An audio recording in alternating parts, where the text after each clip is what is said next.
Good morning class. आज हम क्या पढ़ेंगे? क्रॉस स्टाफ यानी गुनिया यंत्र का न्यूमेरिकल।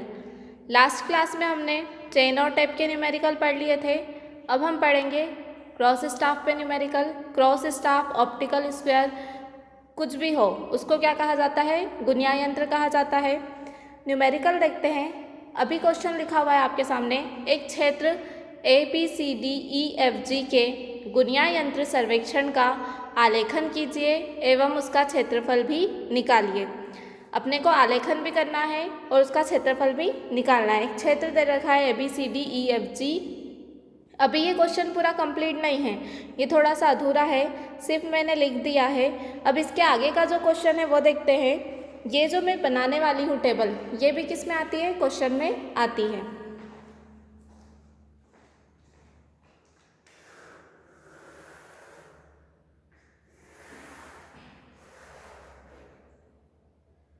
Zero, 100, 200, 300, 500, 800 and 1000। इतना समझ में आ गया? टेबल के बीच में एक ब्रैकेट बना है जिसके बीच में कुछ नंबर्स लिखे हैं। 0, 100, 200, 300, 500, 800 दिखाई दे रहा है आप लोगों को? ये सारे नंबर्स लिख रखे हुए हैं। अब यहाँ पे ये 100 के साइड में, 100 के राइट साइड में एक नंबर लिख रखा है 50।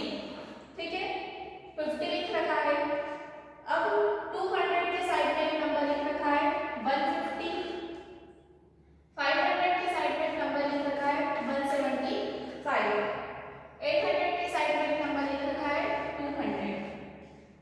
ये नंबर दे रखे हैं। ये जो नंबर है ये क्या शो करता है? ऑफसेट डला हुआ है। हमने गुनिया यंत्र में पढ़ा था कि क्रॉस स्टाफ का मतलब क्या करते हैं? मेन चेन लाइन से और ऑफसेट डालते हैं किसी भी पॉइंट पे। मेरे को इस पॉइंट पे ऑफसेट डालना था, मैंने ये डाला। इस पॉइंट से यहाँ पे ऑफसेट डालना था तो मैंने ऑफसेट यहाँ डाला। वैसे ही सेम मैंने सिमिलर क्या करा, ये जो मैंने ये क्या है? मेरी मेन चेन लाइन है। यहाँ से यहाँ तक की दूरी 100 है, यहाँ से यहाँ तक की 200 है। यहाँ से पूरी की पूरी दूरी कितनी है? 0 से लेके 1000 तक पूरी दूरी है। मान लो ये मेरी क्या हो गई? मेन चेन लाइन हो गई। अब मुझे 100 पे खड़े होकर एक ऑफसेट डालना है। ऑफसेट डालना है 50 पे। तो मैं इस पॉइंट को कुछ नाम दूंगी। इस पॉइंट को नाम क्या दे दिया मैंने? G। क्या नाम दिया? G। अब इस पे 200 से मैंने एक ऑफसेट डाला, लंबवत डाला, जिसको मैंने नाम दिया B। यहाँ पे मैंने एक ऑफसेट डाला, इसको नाम दिया C। यहाँ पे मैंने एक ऑफसेट डाला, इसको नाम दिया E। ये मैंने क्या करा? ऑफसेट डाले हैं जो आप लोगों को दिखाई दे रहा है B, C, E, G। ये सारे क्या है? ऑफसेट डाले हैं। और इनके पास जो नंबर लिखा हुआ है ये इनकी क्या है? डिस्टेंस। डिस्टेंस मतलब ये वाली डिस्टेंस। यदि मान लीजिए मेरा 800 यहाँ है, ठीक है, ये मेरा पॉइंट जो है ये 800 यहाँ है, तो ये जो 200 है वो यहाँ से यहाँ तक की डिस्टेंस है, दूरी है। ये क्या है? दूरी। यहाँ से यहाँ तक की दूरी, ई पॉइंट की दूरी कितनी हो गई? 200। यहाँ पे मैं नाम दे देती हूँ A, कैपिटल A, और यहाँ पे नाम दे देती हूँ स्मॉल d। मेरी नेमिंग हो गई पूरे क्वेश्चन की। अब इसके आगे हम पढ़ते हैं। हमको सबसे पहले क्या करना पड़ेगा? आलेखन करना पड़ेगा। सबसे पहले क्या करेंगे हम? आलेखन। आलेखन कैसे करेंगे? इसी डायग्राम को देख के मैं एक आलेखन डायग्राम बनाऊंगी। सबसे पहले मैं एक मेन चेन लाइन खींच लेती हूँ। ये मैंने एक लाइन खींची, यही वाली, जिसको मैं क्या बोल रही थी? Main chain line. जो मैंने कहाँ से स्टार्ट हो रही है? 0 से स्टार्ट हो रही है और खत्म कहाँ पे हो रही है? 1000 में। तो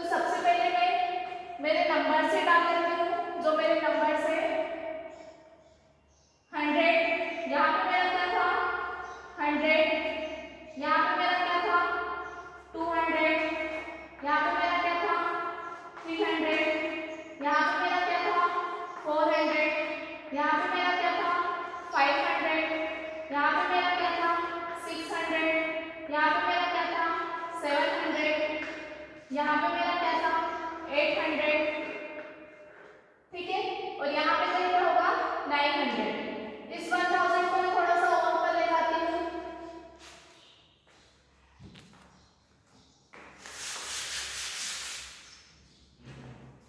ये मेरा 1000 यहाँ पे है, ठीक है, यहाँ पे मेरा क्या आ जाएगा 900। इतना समझ में आया? मैंने मेरी मेन चेन लाइन की पूरी डिस्टेंस लिख दी है। अब मुझे क्या करना है, इसमें जो ऑफसेट डले हैं सबसे पहले उनको ड्रॉ करना है।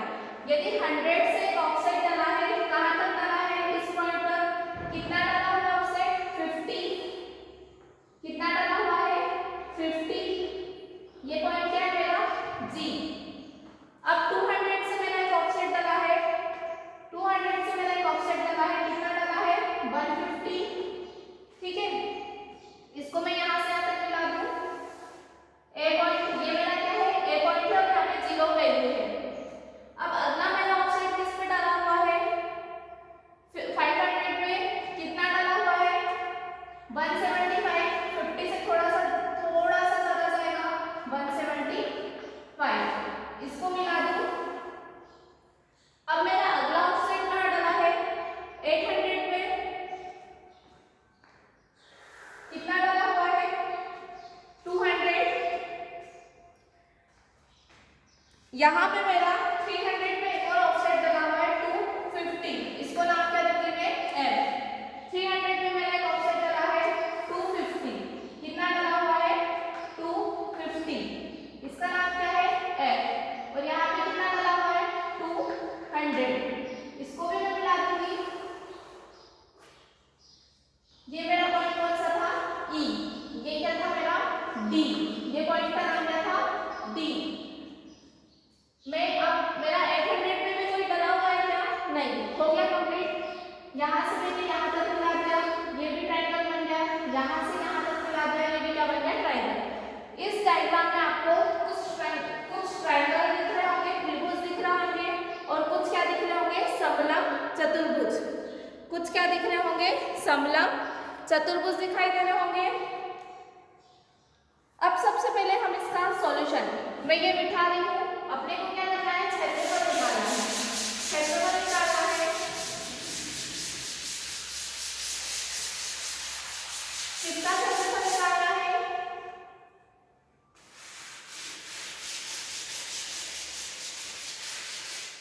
क्षेत्रफल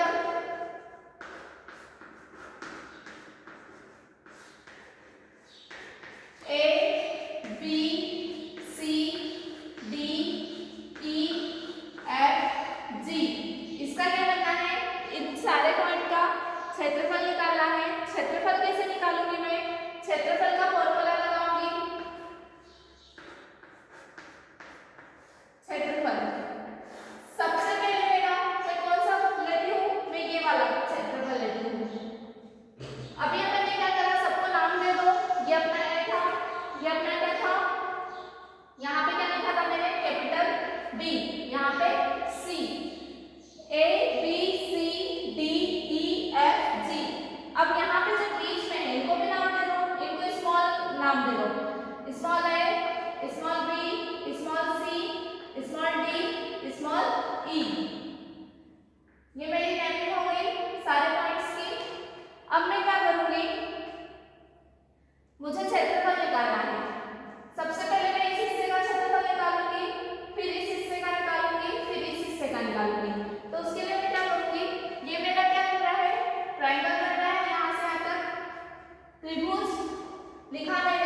इतना समझ में आ गया होगा। एक बार फिर से सुन लीजिए।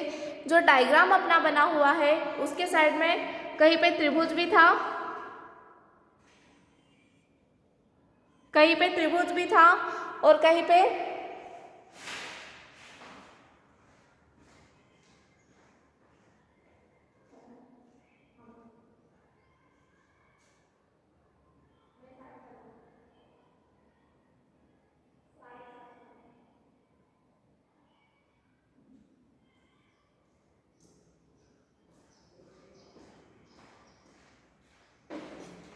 देखिए यहाँ पे त्रिभुज और समलंब त्रिभुज से अपन ने पूरा एक क्षेत्रफल बना लिया है। अब इनका क्या करेंगे, क्षेत्रफल निकालेंगे। क्षेत्रफल के लिए आपको सबसे पहले त्रिभुज का फॉर्मूला पता होना चाहिए और समलंब त्रिभुज का भी फॉर्मूला पता होना चाहिए। त्रिभुज का फॉर्मूला क्या होता है, यहाँ साइड पर लिख रही हूँ। त्रिभुज के लिए क्षेत्रफल,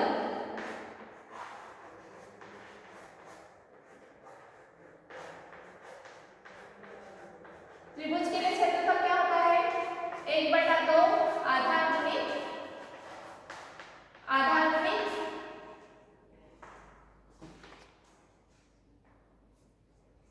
लंब, लंब गुणित आधार कर लीजिए इसको, लंब गुणित आधार, लंब गुणित आधार। वैसे ही समलंब त्रिभुज के लिए फॉर्मूला होता है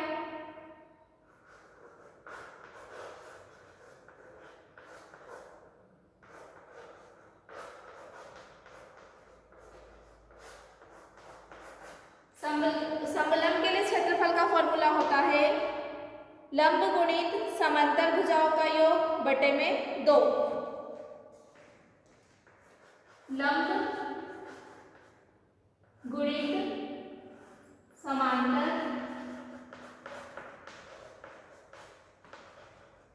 भुजाओं का योग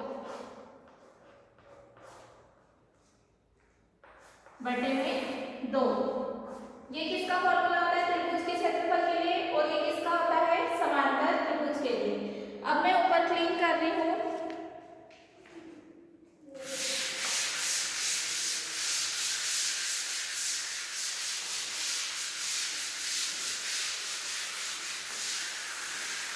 सबसे पहले क्षेत्रफल में अपना क्या आ रहा है, कौन सा पॉइंट आ रहा है, ए बी बी, ठीक है, ए बी बी आ रहा है। इसके लिए अपने को क्या करना है, क्षेत्रफल निकालना है। सबसे पहले अपने को क्या निकालना है, क्षेत्रफल। तो अपन अब इसमें क्या चेक करेंगे, लंब और आधार। इसमें क्या देखेंगे हम, लंब और आधार। इसमें अपना लंब क्या होगा, लंब जो होगा अपना वो 200 होगा और आधार जो होगा वो अपना 150। बताती हूँ, मान लीजिए ये मेरा त्रिभुज इस प्रकार से, त्रिभुज ए बी बी मेरा कुछ इस प्रकार से है। तो ये मेरा 150 से क्या हो गया, आधार, और लंब जो हो गया 200। तो सबसे पहले लिखूंगी क्षेत्रफल, इसका लिख रही हूँ, तो 1/2 गुणित 200 गुणित 150। ये क्या होगा मेरा पहले त्रिभुज का क्षेत्रफल, ठीक है। अब मेरे को नेक्स्ट के लिए लिखना है। नेक्स्ट मेरा क्या आ रहा है, समलंब त्रिभुज। नेक्स्ट मेरा क्या आ रहा है, समलंब त्रिभुज। तो मैं ये अब इसके लिए लिखूंगी, पहले मैंने इसके लिए लिखा, अब मैं किसके लिए लिखूंगी, इसके लिए, तो प्लस का साइन है। अब इसका फॉर्मूला क्या होता है, समलंब त्रिभुज के लिए लंब गुणित समांतर भुजाओं का योग, समांतर भुजाओं का योग। अब इसमें ये वाला डायग्राम बनाओ, ये वाला डायग्राम बनाओ, कुछ इस तरीके से बना हुआ है ये, ठीक है, इसी टाइप से बना हुआ है। इसमें जो लंब है मेरा,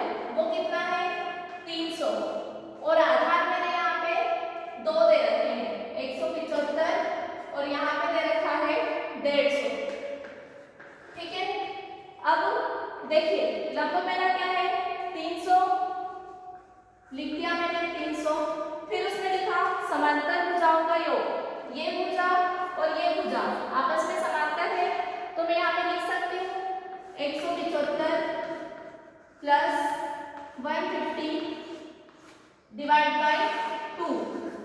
ये भी हो गया अपना, ये भी हो गया। अब वापस किसकी बारी आई है? त्रिभुज CDD की। किसकी आई है? इसकी बारी आई है, ठीक है। अब यहाँ पे मैं देखूं प्लस करूंगी, वापस से मैं प्लस पे चलूंगी, प्लस करते जा रही हूँ क्योंकि यहाँ पे प्लस का साइन है।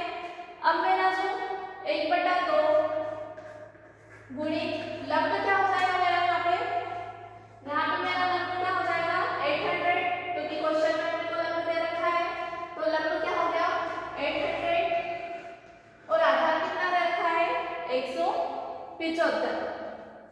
आधार कितना दे रखा है?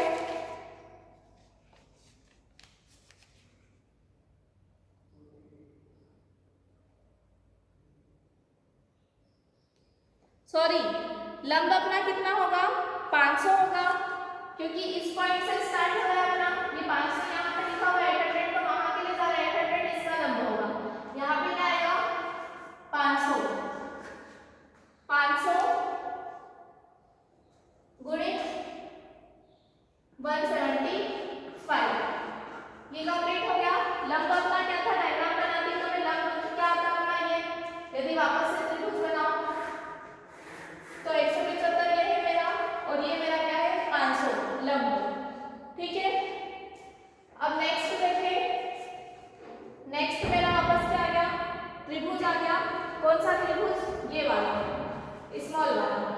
त्रिभुज का फॉर्मूला क्या होता है 1/2 गुणित लंब क्या है मेरा 100 इंटू आधार क्या है मेरा 50, ठीक है।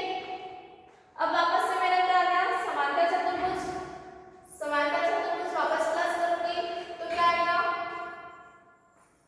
यहाँ पे मेरा लंब क्या होगा समांतर चतुर्भुज में हमारा लंब क्या होगा 200, क्योंकि अब ये जो पॉइंट आ रहा है अपना ये यहाँ पे आ रहा है और ये कितना दे रखा है 200, तो मेरा लंब क्या होगा 200 गुणित 2 समांतर भुजाओं का योग 250 प्लस 50, 250 प्लस 50 डिवाइड बाय 2। ये भी कंप्लीट हो गया मेरा। अब बात किसकी करेंगे हम, इसकी। यहाँ पे अपना लंब क्या होगा, लंब देखने में कंफ्यूज मत होना, सबसे पहले डायग्राम बनाना और डायग्राम के थ्रू इसको समझने की कोशिश करना। जो भी मेन पॉइंट आता है बीच में या स्टार्टिंग जिससे होता है वो अपना क्या कहलाता है लंब। यहाँ पे 500 से स्टार्ट हो रहा है तो प्लस करके मेरा लंब क्या हो जाएगा, मुझे किसके लिए करना है समांतर चतुर्भुज के लिए, ये वाला फॉर्मूला यूज करूंगी। लंब कितना हो गया 500 गुणित 2 समांतर भुजाएं कौन सी हो गई 250 और 200, 250 प्लस 200/2, ये हो गया। ये भी मेरा कंप्लीट हो गया। अब मेरा लास्ट वाला ट्रायंगल बचा है ये वाला, ठीक है। यहाँ पे मैं छोटे से शब्दों में लिख रही हूँ इसको, यहाँ पे लिख रही हूँ प्लस 1/2 गुणित लंब क्या होगा मेरा यहाँ पे 800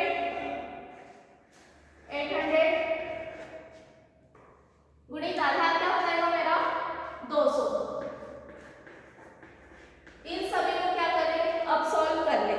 जैसे ही इनको सॉल्व करेंगे इसका आंसर आ जाएगा। आप पहले क्या करें, मैं नीचे का क्लिक कर देती हूँ, पहले एक बार समझ लीजिए। सबसे पहले मैंने क्या किया, एक आलेखन डायग्राम बनाया। आलेखन डायग्राम से मैंने सारी चीजों को लिख दिया कि कहाँ पे त्रिभुज है, कहाँ पे समलंब त्रिभुज है, कहाँ पे त्रिभुज है, कहाँ पे समलंब त्रिभुज है। फिर इस त्रिभुज को देख के मैंने सॉल्यूशन लिखती गई। त्रिभुज था तो कौन सा फॉर्मूला लगाया 1/2 गुणित लंब गुणित आधार। ये वाला था समलंब त्रिभुज था तो उसका फॉर्मूला था लंब गुणित समांतर भुजाओं का योग बटा 2। अब क्या करेंगे, इसका सॉल्यूशन करेंगे। जैसे जैसे सॉल्व करोगे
कितना आया 30,000। फिर उसके अगला सॉल्व किया तो क्या आया 11,25,100। फिर सॉल्व किया तो क्या आया 20,000। इतना आ गया। अब मैं इन सबको सॉल्व कर जोड़ लूंगी आपस में, तो मेरी संख्या कुछ मीटर स्क्वायर में आएगी 272,500 मीटर स्क्वायर। ये जो आएगा मेरा क्या हो जाएगा आंसर। इसको आप फैक्टर ये मेरा क्या हो गया आंसर। यही उसने अपने से पूछा था एरिया क्षेत्रफल। आप लिख सकते हैं एरिया ऑफ त्रिभुज ना लिखे area of A B C D E F G. ये क्या हो गया अपना आंसर। यही अपना आंसर था। समझ में आ गया होगा आप लोगों को। पहले क्या करना, सबसे पहले जो क्वेश्चन दे रखा है साइड में जैसा डायग्राम बना हुआ है उसको सबसे पहले डायग्राम बनाना। डायग्राम बनाने के बाद डिसाइड करना कौन सा त्रिभुज है कौन सा समलंब त्रिभुज है। सबको आपस में क्या करना प्लस प्लस करके लिख लेना। फिर एरिया लिखना जो समलंब त्रिभुज के लिए फॉर्मूला है और जो त्रिभुज के लिए फॉर्मूला है उसको अप्लाई करते हुए सबको का डेटा लिख लेना। जैसे ही डेटा कंप्लीट हो उनको आपस में एक एक टुकड़ों में जोड़ लेना। फिर उसको पूरे को जोड़ के जो भी आंसर आएगा वही आपका क्या होगा क्षेत्रफल का आंसर।